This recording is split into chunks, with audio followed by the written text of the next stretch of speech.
தமிழ்நாடு என்பக்கூடிய களம் என்பது இங்கே பார்த்தீங்கன்னாக்கா மதசார்பற்ற நாடுன்னு நம்ம சொல்கிறோம். மதசார்பற்ற கூட்டணின்னு சொல்கிறீங்க. நீங்கள் வந்து இந்தியா கூட்டணியை எதுவும் குறிப்பாக ஸ்டாலின் இருக்கக்கூடிய கூட்டணியை நீங்கள் என்ன சொல்கிறீங்கன்னாக்கா, நாங்கள் மதசார்பற்ற கூட்டணி. ஆனால் அவ்வளவு அநாகரிகத்தையும் திமுக மட்டும் தான் செஞ்சுக்கிட்டு இருக்கு. தம்பி, நீங்கள் பொது வழியில் மக்கள்கிட்ட போயிட்டு அநாகரிகமாக பேசக்கூடிய கட்சி எதுன்னு கேட்டு பாருங்கள். கண்ணை மூட்டு டக்குன்னு திமுகன்னு சொல்லுவான். அநாகரிகமான பேச்சாளர்கள் யாருன்னு சொல்லி கேட்டிங்கனாக்கா, அங்கே தான் டஃப்பே இருக்கும் காம்படிஷன்.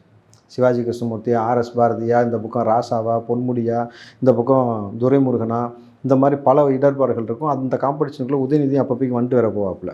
புரிஞ்சுக்கோங்க. அப்போது ஒரு மதத்தை பற்றி பேசும் பொழுது இவர்களுடைய புத்தி எங்கே போய் நிற்கிதுனாக்கா, பாலியல் தொழில் செய்யக்கூடிய பெண்களுக்கு அந்த இடத்துக்கு போனதாகவும், அந்த இடத்துல வந்து இப்படி வந்து ஒரு நிகழ்வு சொன்னாங்க, நின்னா 10 ரூபா படுத்தா சரி, அந்த மாதிரி ஏதோ ஒரு வார்த்தை, அநாகரிகமான வார்த்தையை வந்து அவர் சொன்னார். கேட்டுங்களா? அப்போது இந்த நின்னா ஒரு ரேட்டு, படுத்தா ஒரு ரேட்டு அப்படின்னு சொல்லக்கூடிய இந்த நபர்கள் கிட்டத்தட்ட விபச்சாரியின் வீட்டிற்கு, பாலியல் தொழில் செய்யக்கூடிய நபருடைய வீட்டிற்கு சென்று விட்டு கொடுத்த காசையும் எக்ஸ்ட்ரா புடிங்கிட்டு வந்த கதையெல்லாம் உங்களுக்கு தெரியுமா? புக்கில் எழுதப்பட்டிருக்கிறது சொல்லியிருக்காங்க சார். புரியுதுங்களா? திமுகவுடைய வரலாறு, விபச்சாரியிடமிருந்த திருடிய ஒரு கூட்டம் இன்றைக்கு ஒரு மதத்தை இவ்வளவு மோசமாக இழிவுபடுத்தி பேசிட்டு, நீங்கள் எங்களை வந்து ஏமாத்துறதுக்கு ஸ்டாலின் அவர்கள் செஞ்ச நடவடிக்கை என்னன்னாக்கா, அவரை வந்து நாங்கள் வந்து கட்சி பதவியிலேருந்து தூக்கிட்டோம். யாரை கேனப்பையன் நினச்சிட்டு இந்த வேலையை நீ பார்க்குறீங்க? நீ கட்சி பதவியிலேருந்து சிவாஜி கிருஷ்ணமூர்த்தியும் தூக்குனீங்க, மறுபடியும் அவனை சேர்த்துக்கிட்டீங்க. அதே போல் வந்து ஒவ்வொரு நபரையும் விலக்குவதும் சேர்த்துக்கிறதும் உங்களுக்கு வந்து கண் துடைப்பாக நீங்கள் செய்கிறது. உள்ளபடி ஸ்டாலின் அவர்கள் பெண்களை மதிக்கிறீங்க, அந்த பெண்களை போற்றுறீங்க அப்படின்னாக்கா, உங்கள் வீட்டிலையும் பெண்கள் இருக்கிறாங்க. உங்கள் அம்மா, உங்கள் மனைவி, உங்கள் மகள், உங்கள் மருமக்கள், குழந்தைகள், பேரன், பேத்தின்னு இருக்குது. இதை தாண்டி தமிழ்நாட்டுக்கு நீங்கள் அப்பான்னு சொல்லியிருக்கிறீங்க. கேட்டுங்களா? இப்போ இவர் பேசக்கூடிய வார்த்தைக்கு நீங்கள் உள்ளபடி தார்மீகமாக செய்ய வேண்டியது கட்சியோட அடிப்படை உறுப்பினர்லேருந்து நீங்கள் எடுக்கணும். சிவாஜி கிருஷ்ணமூர்த்தி அப்படி தானே எடுத்தீங்க, அதே போல் எடுங்க. அமைச்சர் பதவியிலேருந்து அவர் எடுக்கணும். கிட்டத்தட்ட இந்த விவகாரம் குறித்து இதுவரைக்கும் எதற்காக தேசிய மகளிர் ஆணையமோ அல்லது மாதர் சங்கங்களோ ஏன் இன்னும் உள்ளே வரலன்னு ஒரு கேள்வி இருக்குது.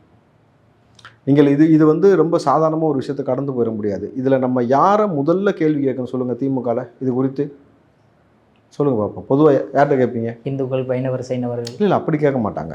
பொதுவாக பெண்கள் விவகாரம் ஒரு மத சார்பு உள்ள விவகாரம் அப்படின்னாக்கா ஃபஸ்ட்டு யார்கிட்ட கேட்பாங்க? கனிமொழி அவர்கள். கனிமொழிட்ட கேட்பாங்களா? நான் யார்கிட்ட கேட்கணும்னு சொல்ல தெரியுமா? துர்கா ஸ்டாலின் அவர்கள்ட்டையும். ஒரு மானஸ்தர் இருக்கார் அந்த கட்சியில், அந்த மானஸ்தன் தான் முதல்ல கேட்கணும். யார் சார் மானஸ்தன்? சேகர் பாபு. சேகர் பாபு, ஆமாம் சார்.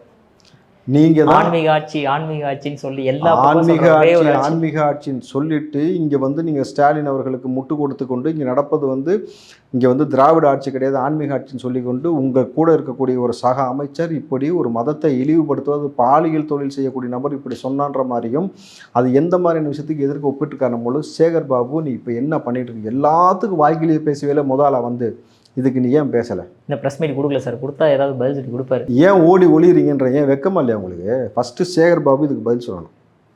ரெண்டாவது, தார்மீகமான அடிப்படையில் பொறுப்பேற்று இப்படி பேசாதீங்க, என்னை வந்து நிம்மதியாக தூங்க முடியல, என் உடம்பு பலவீனப்பட்டு கிடக்குன்னு சொல்லி 2022 இப்படி தான் புலம்புனார் ஸ்டாலின் அவர்கள். ஸ்டாலின் அவர்கள்ட்ட இதை கொடுத்து ப்ரெஸ்ஸில் கேட்கணும். முதுகெலும்பு உள்ளக்கூடிய நேர்மையாக இருக்கக்கூடிய ஊடகவியலாளர்கள் இதை பேசணும். ஏன்னா இது வந்து தனிப்பட்ட நபரை குறித்து கேள்வியாக இருந்தால் கூட நீங்கள் கடந்து போயிடலாம். ஒரு பெரும் சமூகம் வழிபாடு செய்யக்கூடிய ஒரு முறையை பற்றி, அது 2 விதமான முறையை பற்றி இழிவுபடுத்தக்கூடிய சொல்லை வந்து ஸ்டாலின் நீங்கள் கேள்வியாக வைக்கணும். மூணாவது, உதயநிதி துணை முதலமைச்சர், தார்மீகமாக அவரும் பொறுப்பேற்று இதற்காக பதில் சொல்லி ஆக வேண்டும். இதை தாண்டி நீங்கள் ஒவ்வொரு விஷயத்திலும் நீங்கள் நல்லா கூர்ந்து கவனிங்க.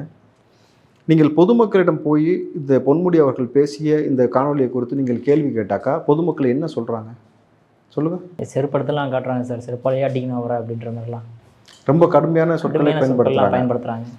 இது மக்களை வந்து எவ்வளவு காயப்படுத்தியிருக்குன்ற விஷயத்தை வந்து பொன்முடி அவர்கள் உணரல. நான் என்ன கேட்குறேன், உனக்கு எந்திரிச்சு சேர்ந்தாப்புல 10 ஸ்டெப்பு நடக்க வக்கில்ல உனக்கு, கரெக்டா? வயசு வந்து உனக்கு எந்த வயசு, எவ்வளோ முதிர்ச்சி அடைஞ்சிருக்கு, அதை சொல்லி தான் சார் வெயிலே வாங்க.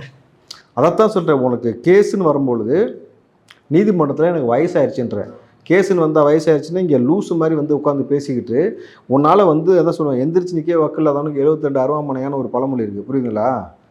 அறுக்க தெரியாதவங்க 62 அருவாமனையான்னு வாங்கி அந்த மாதிரி கிட்டத்தட்ட இந்த ஆள் இவர் பேசக்கூடிய இவ்வளவு மோசமான விஷயத்திற்கு எதற்கு இத்தனை காலமாக யார் மீதும் சேற்றை வாரி வீசாத நபர்கள் பொன்முடி மீது சேற்றை வாரி வீசினார்கள்? உங்களுக்கு புரியுதா? உங்களுக்கு இந்த வரலாறு யாருக்குமே நடக்கலை.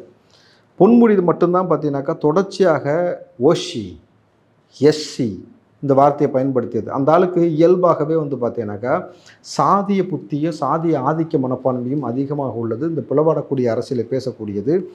இன்றைக்கு இந்த பொன்முடியை என்ன செய்தால் தகும், நீங்கள் மட்டும் அமைச்சராக இல்லாமல் சாதாரண ஒரு நபராக இருந்து இந்த வார்த்தையை பயன்படுத்தினா செருப்பை கலெக்ட் பொதுமக்கள் நேரம் உன்னை அடிச்சே கொண்டுருவாங்க. கிட்டத்தட்ட பார்த்தீங்கன்னாக்கா உயிர் மட்டும் விட்டு வச்சுட்டு உன்னுடைய ஒட்டுமொத்த மானத்தை எடுத்து உன்னை வந்து இன்றைக்கி வந்து தெருவில் வேட்டியை உரி விட்டு அடிச்சிருப்பானுங்க. அவ்வளவு ஒரு மோசமான ஒரு செயலை பேசிக்கிற பொழுது இங்கே இருக்கக்கூடிய மக்கள் நீ வகிக்கக்கூடிய பதவிக்கும் உனக்கான விஷயத்துக்கும் மரியாதை கொடுத்து விலகி நிற்கிறார்கள். ஆனால் இது எத்தனை காலத்துக்கு நீடிக்கும்? நல்லா புரிஞ்சுக்க தம்பி. ஆட்சி மாறினா காட்சி மாறும் தம்பி. எப்பயுமே நீ அமைச்சராக இருக்கிற வரைக்கும் தான். நீ இதுக்கப்புறமேட்டு இன்னும் கொஞ்ச நாளுக்குள்ளே நீ அமைச்சர் கிடையாது, அதுக்கப்புறம் எம்எல்ஏ கிடையாது, அதுக்கப்புறம் உங்கள் கட்சி ஆட்சியிலே கிடையாது பொழுது பொன்முடி பொது இடங்களுக்கு உலாவுவதோ பொன்முடியோட துணைவியாரோ கோயிலுக்கு போகும்பொழுது உன்னை என்ன பார்ப்பான்? இனி இந்த சமூகத்திற்குள் தொடர்ச்சியாக இந்த மாதிரி பேசாத வண்ணம் சட்டம் ஒரு நடவடிக்கையை கொண்டு வந்து இந்த ஆளுக்கு ஒரு அதிகபட்ச ஒரு தண்டனை ஏற்படுத்தணும். ஏன்னா தொடர்ச்சியாக மதசார்பற்ற நாட்டுக்குள்ள பிளவுவாத அரசியலை பிஜேபி செய்கிறதுன்னு நீ பேசிக்கிட்டு இருக்கிற.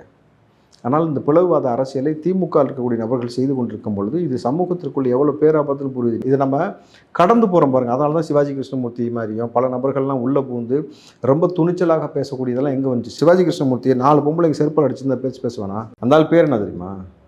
பொன்முடி, தெய்வ சிகாமணி. ஓ, அதுதான் அந்த ஆளுடைய இயல் பேர். பேரில் ஆரம்பிக்கும் போது என்னென்ன தெய்வ சிகாமணி, தெய்வ சிகாமணி. அந்த ஆள் எதுக்கு வந்து பொன்முடி தங்க மாறினார்? உங்களுக்கு வேறு விஷயம் இப்போ புரியுதா? பேச்சு பேசுறதுக்கு தான்.